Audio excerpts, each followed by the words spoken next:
Yes, I'm not sure in the past the halachot of borer, of separating food, but I thought it's a good since we've done many of the halachot of Shabbat. We learned about kiddush, we learned about two loaves of bread, we learned about the davenings of Shabbat. So I thought let's start also learning some of the melachot of Shabbat.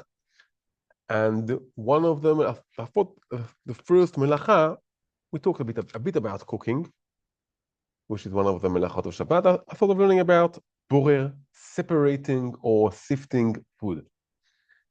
Now, in general, we say that what's forbidden on Shabbat is creating. God created the world in 6 or 7 days, depending if you count Shabbat, don't count Shabbat. So, and we, on Shabbat, we refrain from creation. We refrain from creation. We have a few melachot, a few things of Shabbat, which you can ask, what creation is there in this melacha? So what creation is there? One of the melachot, which isn't our topic, is moving things from a private zone to a public zone or inside a public zone. So what creation is there? That's not our topic for today. So you don't have to answer that. But what creation is there in sifting, in separating? Like I can understand if now I make a squeeze juice. So I'm creating something new, right? I'm making juice out of food. So that's creation.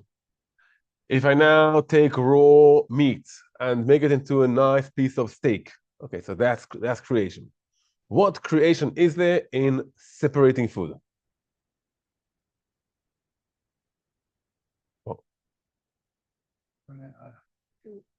Farming and agriculture, you have to separate the wheat from the chaff. And So you separate the wheat from the chaff, okay, chaff. So that I create something which is now edible.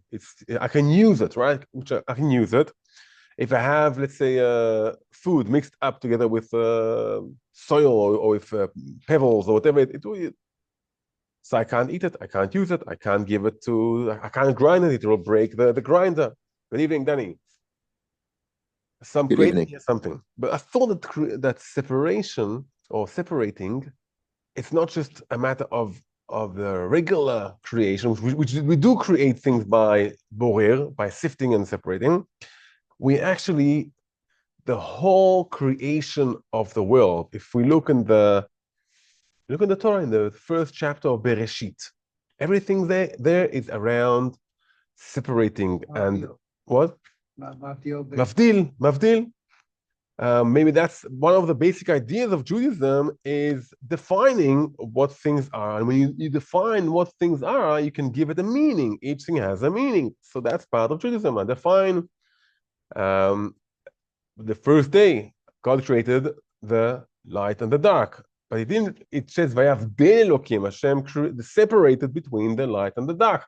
And now nighttime has a meaning. Go outside, go to sleep, enjoy the night.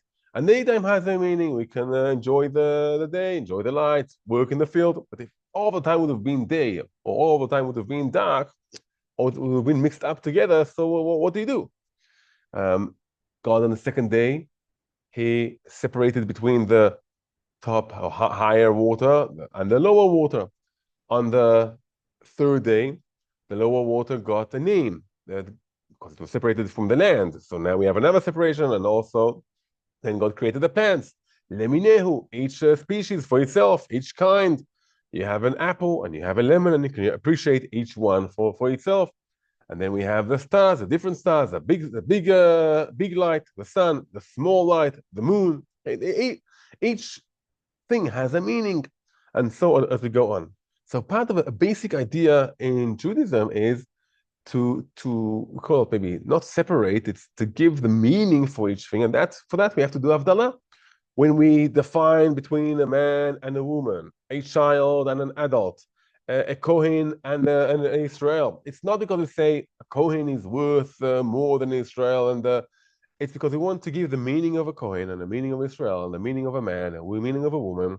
Each one has a unique personality. Each one has the unique thing that only they can do. So a basic thing around creating the world, when Hashem created the world, is separating. God separated the world and gave each thing its own unique meaning. the beginning of the world, there's no separation. Ve'aretz hayta tohu vavohu. What is tohu vavohu? When we say tohu vavohu, what is tohu vavohu? Together. Good question. I'm not sure because it's we say in Bereshit we don't the first chapter of Bereshit we don't delve into it. We can just understand a bit of it, but probably everything was together. Yeah, everything is mixed up. No, not the way it's supposed to be. I'm not sure how it looked like, but if light and dark were together, so I guess also the rest of the things were together. The rest of the potentials were together. So basic part of creating the world is giving place for each thing. In Melechet Borer, we actually have two melachot out of the 39, well, actually three, but of separating. We have Zoreh. Zoreh is like you take the bigger fork, I'm not sure how you call it, now one uses it today, and throw the wheat mixed up with all the straw and everything to the wind, and then the wind carries the lighter things and the heavier things fall down. We have borer, which is usually more by hand, and we have meraked, which is using a sift to sift through the wheat or whatever you have, or the grains or whatever. So we can see that when Chazal counted the 39 melachot, they really gave an important place for borer. And here we have something tricky in borer. On one hand, the regular way of eating is you separate.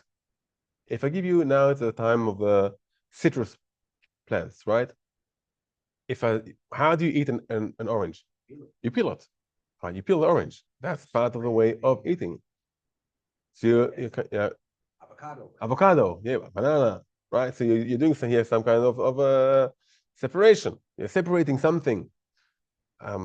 That's the regular way of eating. On the other hand, when in a big factory, the part of the way of packing or creating, making the rice is separating it. So we have to give more of a halachic definition. What is considered kederech achila? What's the way of eating, and what is the way of here creating something which is for the long term, kederech melacha? Okay, so that's the question we have here in borer. And for that, we have the rule that many of us know. It's in Hebrew, ochel bayad v'miyad. Okay, ochel bayad v'miyad. What does that mean, ochel bayad v'miyad? In order for something to be permitted, it needs to be similar to the way you eat. Okay, similar to the way you eat. When you eat something, so what do you take in your fork or if your hand? The food. Okay, the food. So when you have a mixture of something, you can take the food out. That's the first criteria. The second criteria is bayad. When you eat something, you use your hands or a fork. Okay, when we say a hand, it can also mean an extension of the hand, which is a fork or a spoon that you use it for eating, not a sift or not any other tool or whatever that is used in order to sift for something which is for long term. So that's ochel bayad. Take the food out, use your hands or an extension of the hands if you don't want your hand to get dirty, for like a fork. And miyad, when you eat, so you eat now, you prepare for eating now, or for the close meal. Okay, for the close meal. If I'm now making, I'm not sure, I have a mixture of peanuts with the peels of the peanuts, and I'm making a salad on Shabbat lunch. And my guest will come at noon. It's now 11:30. I'm preparing the salad. I can take the peanuts out of the mixture of the peels, although I still have half an hour for the meal, because that's the regular way of eating. Now I'm cutting the salad. Okay, I'm not doing it on the nighttime for the meal of the day. I'm doing it in the way of eating. How do you eat? You're preparing for a meal that will happen right now. What is right now? Already now, that's the normal way to prepare food. How much is it? Probably usually half an hour. Is it always half an hour? No, depending on if you have many guests, you'll be preparing 45 minutes beforehand, right? So it's you can't give an exact definition of half an hour. It's a meal that I'm preparing now, right now, to eat right now after I finish preparing the food. And that's the way of eating. So borer is, as we said, it's part of creating something. I'm creating here something which was a mixture of bad things. mixed up with good things, and therefore everything is bad. I can't eat peanuts that have the pills inside them, so I want to separate it. If it's in the way of eating, you can eat, you can do it. If it's not on the way of eating, you can't do it. And as we mentioned, the way of eating has three criteria. Ochel, bayad, v'miyad. I take out the food, I take it with the hand or an extension of the hand.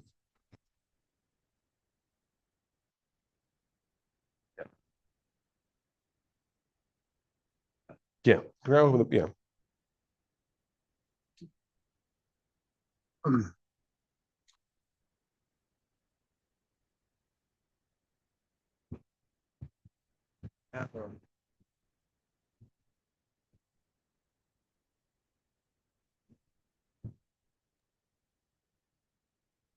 Rabbi, we're not hearing you.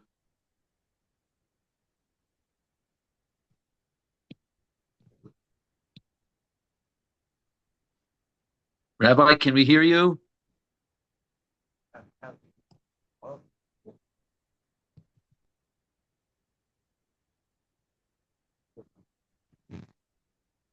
Rabbi, we cannot hear you. You can't hear me either.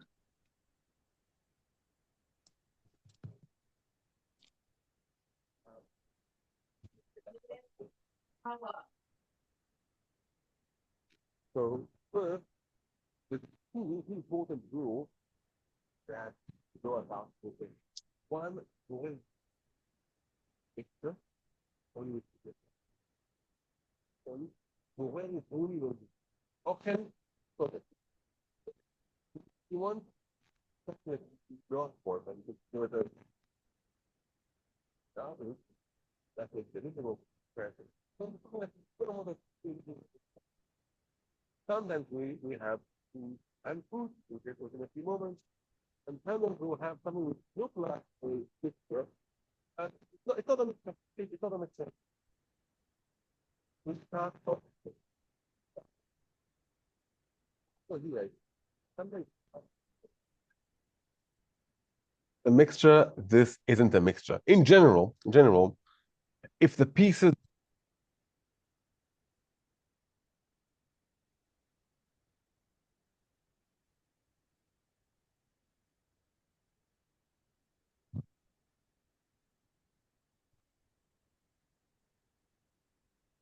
and there so we have but if I want one out of five out of the people sit down all six the way that it's quite something that cross one reason on Shabbat. If they have or three books on a table next to each other, that's not a mixture. Each book stands for itself. You don't need to now start moving between them. Each book stands for itself. It's not a mixture, and therefore there's no borer. Borer is only when you have a mixture.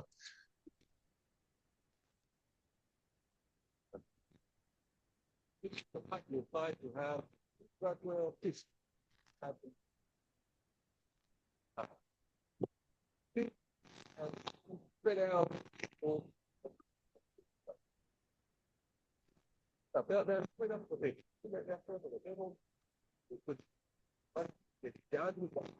To now move them and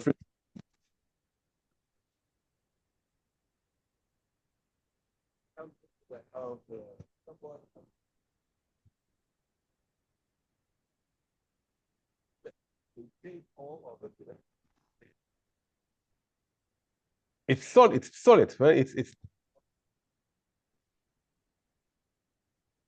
This is not working.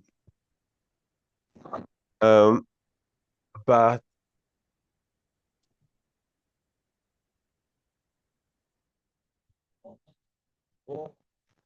man's on a ball of 20 separate. Each one is in the ball. They aren't mixed up with each other.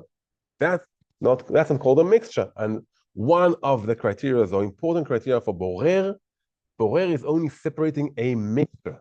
Okay, taking something out which isn't a mixture is permitted. It's permitted.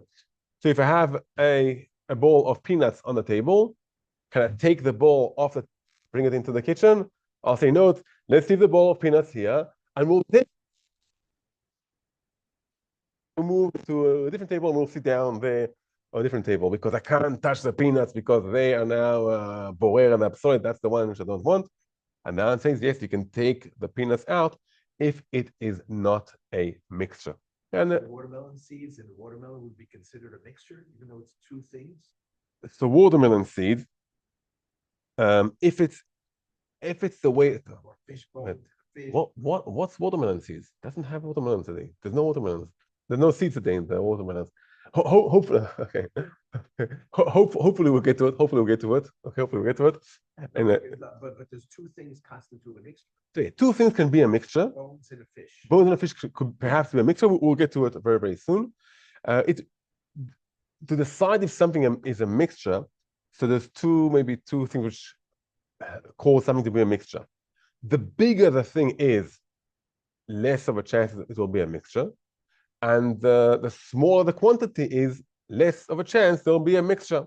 One apple next to a watermelon, next to an orange, isn't a mixture, right? But if I have now 20 apples and 20 oranges, that will be already a mixture, okay, together in one pile. Hopefully we'll get to the watermelon seeds today, if not next week. But because we mentioned the watermelon seeds about today, there's no seeds, so I have to say a joke. Although maybe we won't get to it. What is it? Tangerine, but has seeds. Clementine. Clementine. Okay, yeah, tangerine. One of my sons comes every day back from Gan with we give him clementina, and he comes back with the seeds of the clementina. Every day I get the seeds. Seedless one. There was a guy in a field. Okay, in a field, he has something in his hand, and he's holding his hand like that, and he's doing this movement of throwing things to the ground. So people ask him and say, "What are you doing?" He said, "I'm planting watermelons." Very nice, plant watermelons. That's a great fruit. And then I see, look in his hands and say, "There's no seeds there in your hands." I said, "Yes, I'm planting seedless watermelons." So so there's no mixture in seedless watermelons. About real watermelons, the old-fashioned watermelons, hopefully we'll get to soon. So as I said, the first definition is it needs to be a mixture. I'll give one more example. Knedelach inside this chicken soup. Okay, so many times you have small vegetables in the soup that will be part of a mixture. Knedelach are usually big and they aren't broken. Someone says, "I don't want my knedelach. Take the knedelach off. Give it to someone else." That's not a mixture, so you can take the knedelach out of his soup.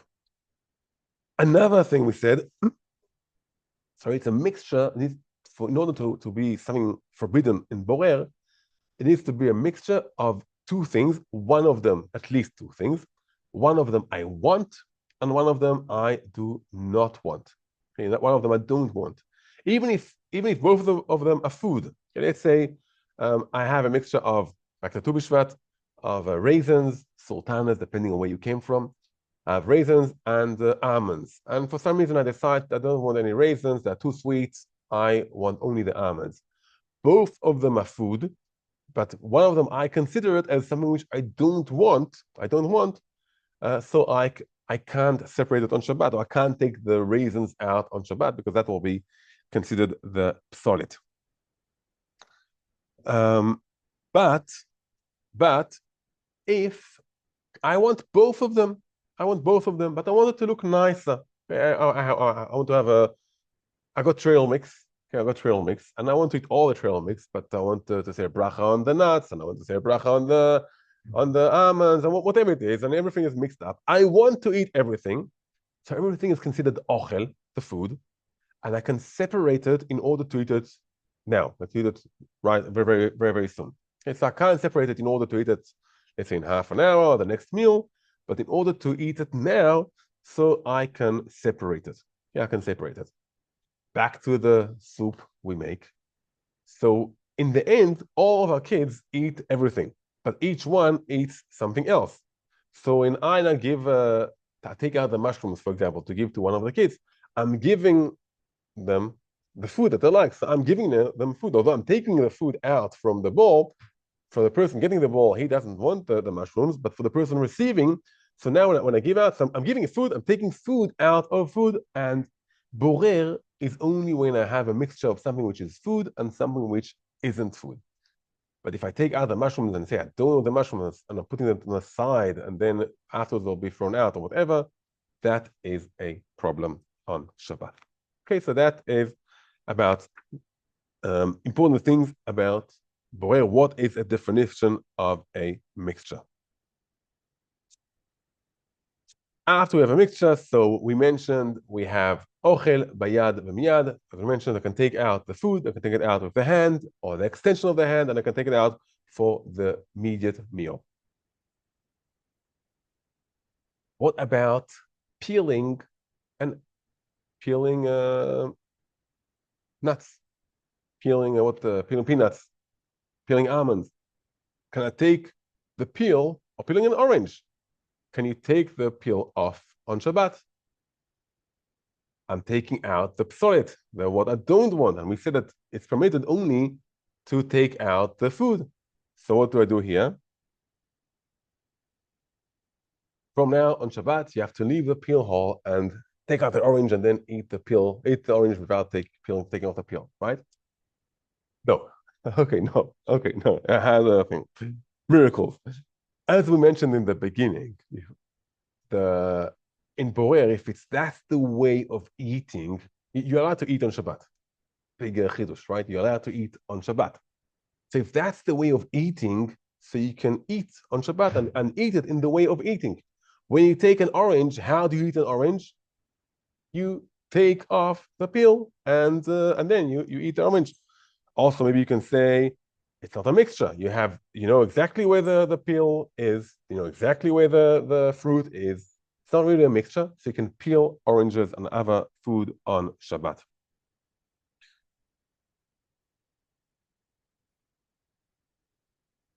What about using a peeler? Using a peeler. Can I use a peeler to peel food? And here, as we said, the way of eating usually, you use your hands to eat. You don't use a special instrument or something to eat, right? You use a fork, which is an extension of the hand, but that's it. Can I use a peeler in order to peel food on Shabbat? And the question here is, since I'm doing here some kind of separating, they're stuck together, the peel and the fruit are stuck together, and I'm not using my hand or an extension of the hand, I'm using something which is special in order to peel fruit. And as you can probably assume, we have here a machloket. We have a machloket. If it's something that you don't eat the peel, so that's forbidden. That's forbidden. If it's something that you can eat the peel, for example, apple, pears, carrots, and all those fruit that you can actually, cucumbers, yeah, you can eat the peel. So some say, since it's actually separating food from food, if you're separating food from food, there's no problem. Just use the peeler, okay? Because there's no borer. Borer is only when I have a mixture of two different kinds, and here it's one thing. I'm cutting an apple to two. Okay, I'm cutting it in a special way, not like this. I'm cutting it around it, but I'm cutting an apple to two. On the other hand, some poskim say that since I don't want to eat the peel, so I view the peel as something which isn't food. I view it as solid. And therefore, you shouldn't use a peeler to peel even an apple. Okay, so that's we have here a machloket. Does it differ whether it's a peeler or a regular knife? Oh, okay. So what's the lemaise? So we actually have here three opinions, but with a knife. What about a knife? About a knife. So let's go halach lemaise. You shouldn't use a peeler to peel an apple on Shabbat. Although you can eat the peel, but it's you're using something which is used to peel. It's a kli of borer. But using a knife, that you can use. Okay, you can use a knife to peel an apple on Shabbat, because that's already more of a regular way of eating. What about, we have time? Yep. Okay, we have, what about you're eating chicken and you have a bone? Can you take the bone out, or can you take the food off the bone? You're eating fish. Do you have to take the meat of the fish off the bone, or can you take the bone out? What do you think?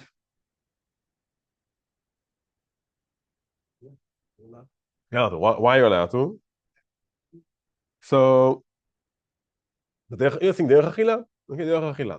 The answer is here, also here there's a machloket, okay? But many say that you can take out the bone out of the fish because that's the regular way of eating. But also the bone is dangerous, okay, but dangerous, so just make sure you take out the food off the bone, not the bone out of the food. Okay, the question is what do you do?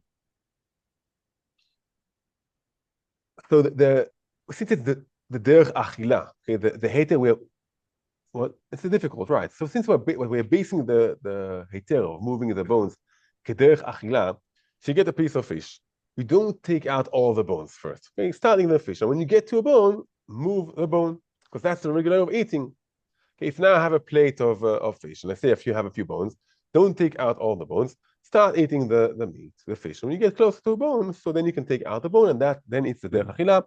As I said, some poskim are more stringent, and they hold that you need to take off the fish off the bone. You hold the fork, you hold the bone with a fork, and then or a knife, and then with a fork you move the meat. But as we said, many poskim say that that's the way, since that's the way of eating a fish, that's the chachila, and it is permitted. The same with watermelons. Okay, so since that's the way of eating a watermelon, or melons, today we have melons, right? You have a melon. A regular way of eating a melon is taking out the seeds before you dish it, before you serve it. So that you can take out the seeds from a melon because that's a regular way of eating a melon. I can see Arvid is here. So we'll continue with that Hashem next week. Thank you,